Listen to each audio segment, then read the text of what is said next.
I think it's very possible that you're not meant to have a lot of friends. You specifically who clicked on this video. Because if you clicked on this video, chances are you have trouble making friends. And this is something you've struggled with for a long time, if not your entire life. Maybe right now you envy the people who seem to just have the easiest time talking to others, getting along with others, getting to the point where they see someone eye to eye and they can connect on some sort of interest.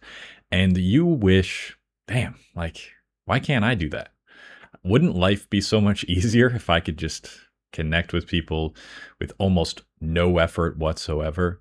Well, not everybody is meant to have that sort of charismatic, maybe not even charismatic, because you can be a charismatic person but just not get along with people.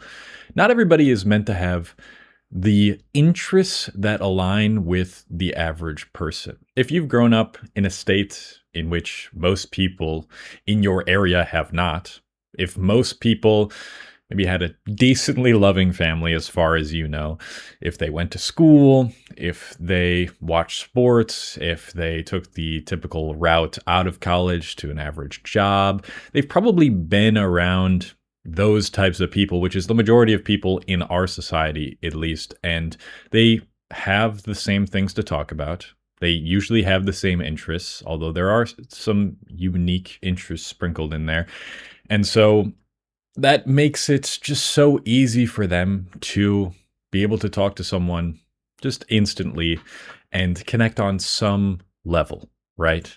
And if like the only way we can get to the point where we actually connect with others is small talk, is kind of the awkward first instance meeting someone, which is usually a little awkward for just about everyone, then you got to find something to connect with this person with.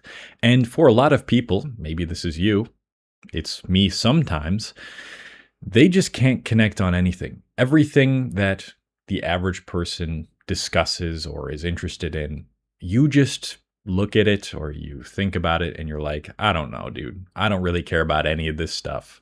I care more about, I don't fucking know, trains or some obscure video game or some sort of hobby like sewing that not a lot of dudes are into, or reading extremely difficult philosophical texts. Like these kind of more obscure interests that take up a lot of your time. If that's what you're consuming, if that's the world you find yourself in, then it's just going to be more difficult to make friends for you. And if that is you, then there's no freaking problem in that. I want you to really imagine what it would be like for you to have a bunch of friends with the average person.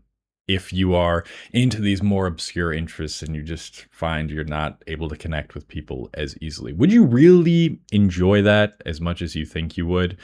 Would you enjoy being in a setting in which people are talking about things that you don't really care about at all? Would you really enjoy trying to force some sort of mutual beliefs or agreements on a certain topic? Or would you much rather just have a few really close friends, people who you feel like you can open up to about just about anything, who actually give a shit about the types of stuff that you spend most of your day doing? Now, you might be saying, actually, I would prefer having more friends, even if we didn't have all the same interests, because I would have way more opportunities to just do fun stuff and to actually get what I want out of life, which for most people when they're first growing up is to get the finances settled so you don't have to worry about that, get some sort of stability in your life, have a place that you can call your home and that you don't have to worry about where the paycheck is coming. And if you were able to talk to anybody, be able to connect with anybody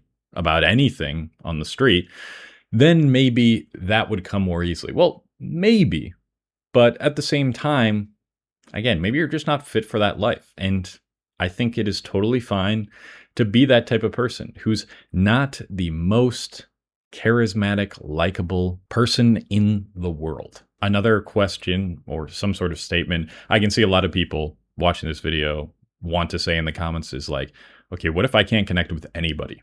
What's my issue then? What if I can't talk to anyone? I can't get to the point where we share any sort of the same interests, and anytime I try to make a friend, it feels like I'm putting in all this effort and they're kind of just keeping their distance and they don't really want to connect with me. I'm going to be completely honest with you. If that is you, there is something going on there within you, whether that is you not understanding conversational skills to the point where people feel like socially comfortable with you. You might just be blabbering about all your interests and just talking up a storm whenever you get the chance to about something that happened to you or something you did or something you're interested in, without ever taking the time to ask questions about this other person and genuinely be interested in another person. If you go into like conversations in public with this mindset of, every single person I meet is just, there's nothing interesting about them. I don't really care about what average people have to think.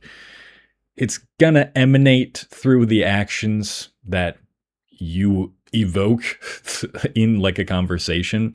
And I think it's going to be way harder for you to even find those few friends if you're not the type of person that's super charismatic. So if you straight up have a tough time making any sort of friends, there is some sort of internal work. And I know it's cliche. Oh, this guy's talking about fucking working on yourself.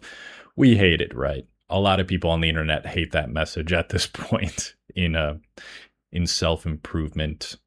In this whole self-improvement era, it feels like we're at a point where nobody really wants to hear the advice, work on yourself, and everybody wants to hear why the world is so terrible and what we can do about it. It's important to focus on the systemic issues, but for this problem here, there is some internal work to be done. If you feel like people don't like you, like the average person doesn't like you, it's probably a reflection of how you are treating them and or how you feel about yourself. So there is something to be dug up there. Maybe people actually do like you and you're just overthinking anytime someone doesn't pay enough attention to you or doesn't text you back right away. Like I've had those fears before too. I get socially anxious or just anxious when I'm by myself and I'm like overthinking a text that my friend sent me and I interpret it in this way that's like, oh, maybe they don't like me that much. Like there's some internal work to do there. If that is you and you have a really hard time connecting with anybody, apart from that, if you've done that sort of work, if you feel like you're a cordial person who just enjoys talking to people, even if you don't have a lot of the same interests, then maybe you're just going to be that person who doesn't have a lot of friends, who doesn't ever find that huge group of friends where you guys are meeting up 20 of you to go out to dinner or something. That's pretty rare in and of itself. But if you wish like that was you, if you wish for this life that might not be compatible with yours, you're just going to be so upset when you don't meet those expectations. And I'm not telling you that it could never happen. I don't want to be like a pessimist and be like, you should just stop searching for friends entirely or stop thinking that you're going to make all these friends. It's not going to happen. Like, that's not what I'm saying. I'm just saying, I think in my life, when I accepted that some of my interests don't align with the average person, and that's okay. And that means I'm not going to be able to really enjoy every single conversation with everybody and connect with everyone super deeply and just be the guy who everyone turns to when they're going through something, or be the guy who everybody wants to invite to everything. When I accepted that, I feel like I just got really liberated, internally liberated, when I realized, I don't think I'm unlikable, but I think, I've lived a life, I've gone down a path where not a lot of people can relate to what I've done. And maybe that's you. You've had a unique life situation where not a lot of people can relate to what you do, what you're interested in. And therefore, you just can't attract a lot of friends. And I'm telling you, you got to accept that. Now, there's certainly something to be said about this going too far. You know what I've seen on the internet? I really don't like this, is these people that preach this message of like, why would I want to be friends with the average person? The average person can't even do 10 push-ups, and they watch porn and they play video games all day. I can't connect with those people, as if it's this condescending superiority complex that some people have to I mean, it's kind of like a farce. It's a way to put off the fact that maybe most people don't actually like you or aren't actually that interested in becoming friends with you. This whole, why would I want to be friends with the average person? Like putting yourself above others in that way is such an immature mindset. It's a mindset that I feel like I had in my early 20s when I was first getting on self improvement, and you get a big ego when you start fucking meditating and getting ripped and shit, like you think you're better than everyone. A lot of people go down that path. It's just bullshit, man. It's bullshit that you think there isn't something interesting about everyone. And this is the next point I want to make, is that everybody's interesting. That doesn't mean you're going to be able to connect with everyone, but I truly believe everybody has something interesting about themselves if you dig deep enough, if you learn to dig deep enough in a conversation with them. It's either that they have not been taught how to focus on the interesting parts of themselves, and therefore they don't usually bring it up in conversation, and it never gets to the point where they bring it up in conversation, or they just think those parts of themselves like are irrelevant, not actually interesting, when you would find them very interesting, or they're afraid to open up about those interesting parts of themselves for one reason or another. Maybe they think it's nerdy, maybe they've gone through something traumatic. And I'm not, I mean, some trauma stories are interesting and make people more interesting. They add more depth to people.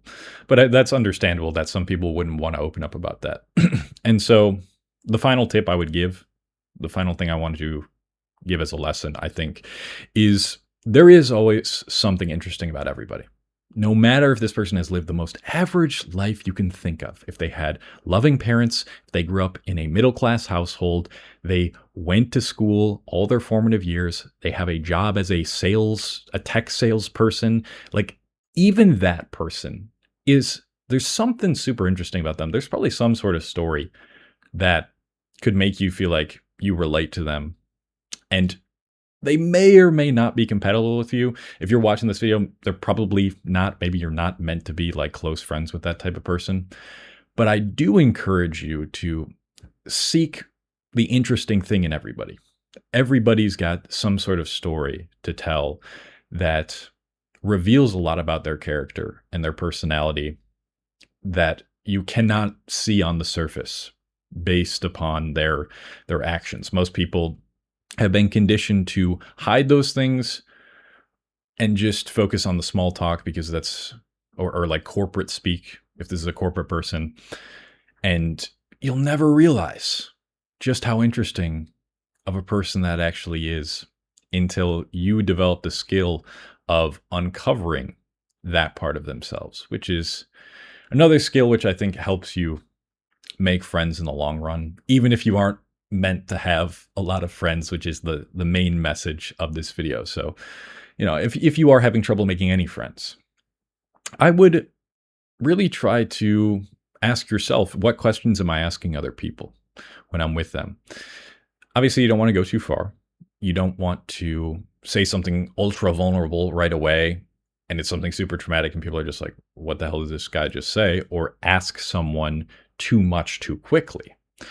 But there's a way to ease into it that you naturally, I think, feel in a conversation based on social cues. I think this works for most people. If you're neurodivergent, it might be more difficult, but there's a kind of vibe you can feel based on social cues that, okay, we're getting more comfortable with each other. Now I can ask this sort of question like, what's the scariest thing that ever happened to you? Or what's the craziest story you have about something that happened during summer, which is when people are usually doing exciting things. Like that's what we want to get to really find out whether this person could be a great friend to us, to whether this person has the same interests as us, what their character is really like outside of going to their job. And I think that's something we should all focus on developing, and we should all carry the perspective of This person is interesting. Just immediately go into every social situation with that frame of mind. This person is interesting. And I bet there is something interesting about them. And I guarantee you, you'll have an easier time connecting with people. But with all that being said, if you have lived a life different from other people and you have consumed different media and your habits look a bit different and your interests look a bit different from the average person, you're probably not meant to have a lot of friends. And that's totally okay. You don't need a ton of friends to have a great life. Part of the story of my novel, which is coming out in March, has the main character, this 21-year-old, kind of rediscovering old parts of himself that he buried away for validation from other people because he wanted to be liked and accepted by as many people as possible. And he's going to go through this discovery process, this process of becoming who he once was as a kid and reigniting old interests and just coming out of his shell. That's a big part of this story that I'm writing. So if you're interested in my novel, which is going to be titled Echoes Across Infinity, it's about a 21-year-old who endures this really tragic loss, and he develops the ability to see into a parallel reality. It combines like sci-fi, kind of fantasy and philosophy and fucking quantum physics. It's really cool. I'm really excited. You can subscribe to my Substack. That's where there's way more updates on my novel every single week. The Substack link is in the description. And now I'm going to go.